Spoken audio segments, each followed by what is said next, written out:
नमस्कार मित्रांनो, PM श्री अटल बिहारी वाजपेयी आंतरराष्ट्रीय शाळा भोयेगाव चे विद्यार्थी आपल्याला व्यसनमुक्तीच्या संदर्भात पथनाट्य करून दाखवत आहेत. आपण ते पथनाट्य बघावं. आपण या ठिकाणी पाहावा अशी माझी विनंती आहे.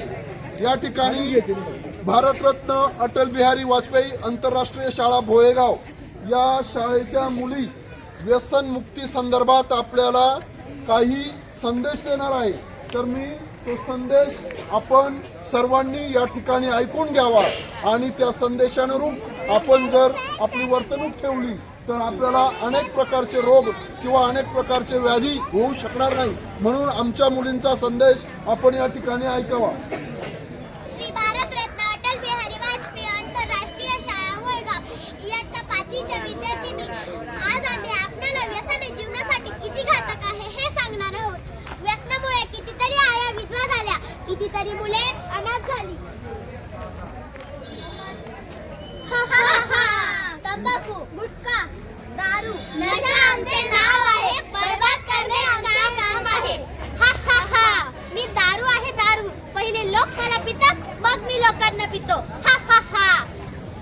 माझे नाव तंबाखू आहे, दुसरे नाव डाकू आहे, दुसरे नाव डाकू आहे. माझे नाव तंबाखू आहे, माझपासून सर्वांची मुक्ती एका फटक्यात करून घेईल. झाले ना, एका फटक्यात काय, अशा 100 फटक्यात सुद्धा तो आमच्यापासून कोणाचीच मुक्ती करत नाही. कारण यांना आम्हाला खाण्यात खूप मजा येते. या सर्वांना आमचे व्यसन लागले आहे. अरे मूर्ख माणसा, किती प्रयत्न करून घे पण आमच्यापासून कधी सुटका मिळणार नाही. मी तुमच्यापासून सर्वांची मुक्ती एका फटक्यात करून घेईल. तुमच्यापासून होणाऱ्या धोक्याच्या आजाराची जाणीव करून देईल व सांगेल की व्यसनापासून मुक्त व्हा. तू काय आम्हाला रामप्रसाद समजले आहेस? मागच्या कार्यक्रमात सोडण्याचे ठरवले होते आणि पुन्हा सुरू करून दिले. तू काय त्याला समजावून सांगितले नाही? हो, तो तर म्हणाला मी दारू आणि तंबाखू सोडून देईन. मग काय त्याने तुझं म्हणणे ऐकले का? हो, गेले होते मी त्याला समजावायला. तर मग बघूच तुझे कोण किती ऐकते ते. बरं मग ऐक आता, दारूमुळे काय काय होते ते. दारूमध्ये अल्कोहोल असते, ज्यामुळे मानवाची लिव्हर खराब होते. दारू पिणाऱ्या व्यक्ती माणूस राहत नाही. दारू पिणाऱ्या व्यक्तीच्या कुटुंबात प्रचंड त्रास असतात. दारू पिणाऱ्या व्यक्ती आपल्या वडिलांना वडील समजत नाही, आपल्या आईला आई समजत नाही, आपल्या मुलाला मुलगा समजत नाही. तू पेपर वाचत नाहीस का? हो, वाचते तर मग ऐक.